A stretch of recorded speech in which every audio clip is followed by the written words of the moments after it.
But now you're wondering, well, Lee, okay, that maybe sounds interesting and cool, but what has it got to do with my mundane, ordinary life? You're talking about stuff about the universe that has nothing to do with my personal life and my job and my relationships and my family. Well, here we go. Here's the connection. So again, the point of your human life now, and I'm going to explain it about 8 different perspectives, phrase it into 8 different ways, is as follows. Number 1 is to realize that you are God.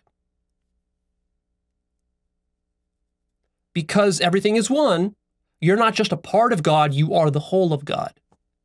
And so a very important part of your human petty life is to realize that you are that, the whole, and not just a part. That you are not just merely a probe or the eyeball on the colonoscopy machine, but that you are the one looking through the colonoscopy machine. So imagine that you're giving yourself a colonoscopy. And so your job is to realize that you're doing that because right now, so far in your life, the only thing you realize is that you are the tip that goes in. And you don't realize that you're the rest of it and the one looking through it and the one who it's inside of looking into. That's what you failed to realize so far. So that's a very important central point of your life. Secondly, it's to realize that you created all of this, all of it, but that you forgot.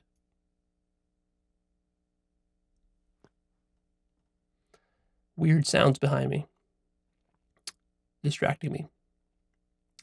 So where was I?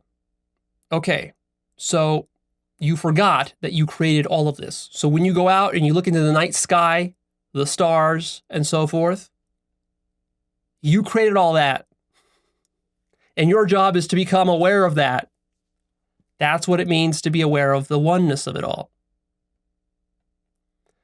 Your job is also, the point of your life, is to realize your own magnitude, just how big you are, to realize that you are unlimited, in fact, and absolutely infinite. And that you are the creator. You created it all. You just don't know how you did it yet. So your job is to find out. Your job is also to love yourself. And by that, I don't mean love your personal self, but of course, including that. But I mean loving all of yourself, loving everything. So when you go out and you look into the night sky to the stars, everything you see and all the way beyond all that even, love all of that. Another point of your life is to become God-like. So this is a little bit separate and distinct from simply realizing that you're God. Because you can realize that you're God, but then you can go back to being ungodlike in your manner and lifestyle. And so really, most of the work within spirituality and your evolution as a consciousness is becoming more and more godlike. That's the hardest part, is actually changing your lifestyle to reflect your realization that you are God and that you are the creator. Another important point of your human life is to be a conscious creator. And again, this is distinct from realizing that you are the creator. Because you can realize that you are the creator, but then you can still go about creating in an unconscious manner. So here, you need to actually realize that the power of creativity that spawned the entire universe is literally at your fingertips, at your disposal, should you choose to tap into it and to use it in a godlike manner. You can do that. But will you do that? Well, that's a whole nother point. Most people don't. Another point of your human life is to conquer fear with unconditional love. By doing so, you become godlike in your life, in the way that you hold and carry yourself, in the way you think and act. Another point of your human life is to embody love and goodness. Absolute love and absolute goodness, which is the same thing as saying to be godlike in your lifestyle. And as you do this, another point of your life is to inspire others through your example, in the same way that God inspires human beings to write poetry, to make movies, to create songs, to create paintings, to build buildings, to fly into outer space. All of this is inspiration, God's inspiration.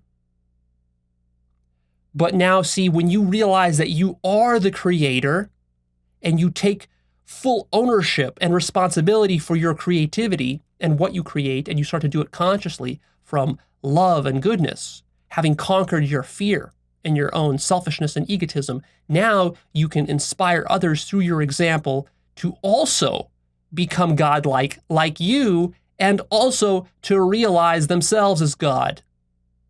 And the reason, of course, that you want to do this is not to earn some money from them, or to get some sex from them, or to get approval from them, or to become a guru.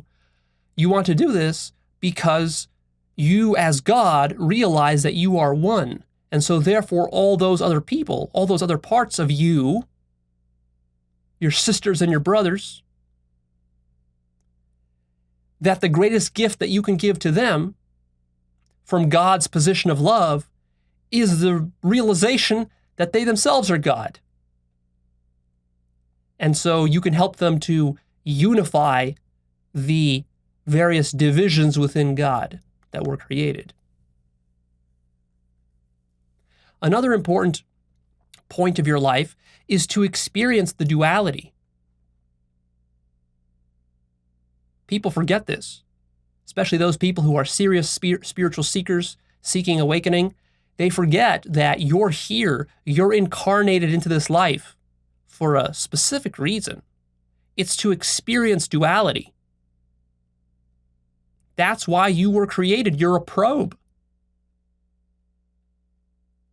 You see?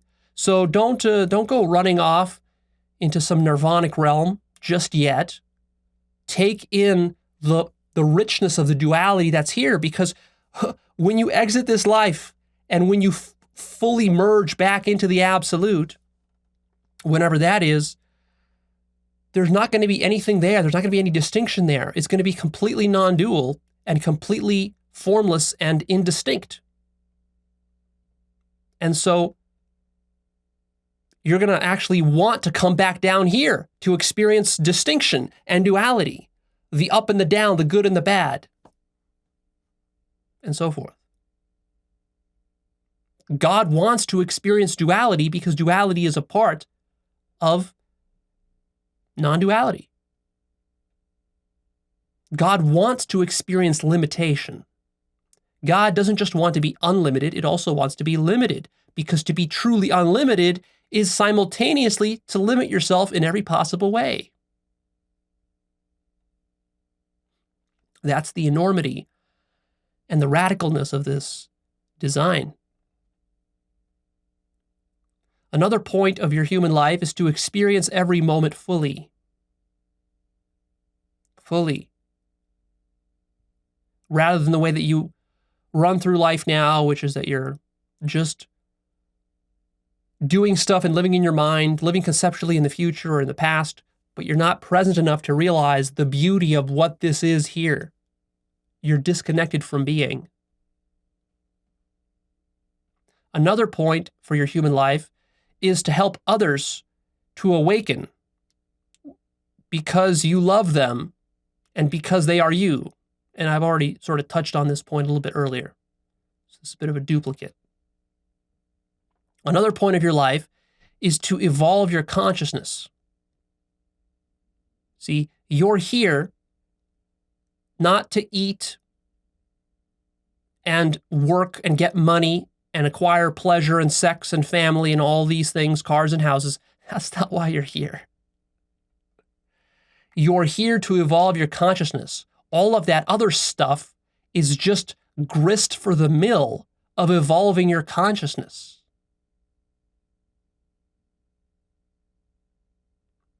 You are a probe which has a certain limit on how much of God you can see. See?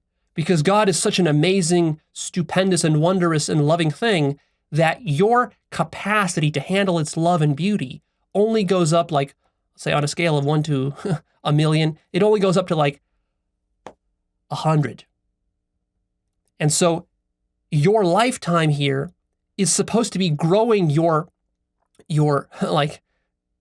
eyeball so that you could take in more and more of the light of the consciousness, the beauty and the love, to go from like 100 to 200 to 300, so you can take in more and more and more and more until ultimately you get to the point where you become infinite in your capacity to take in consciousness and love. And at that point, you explode and you become God.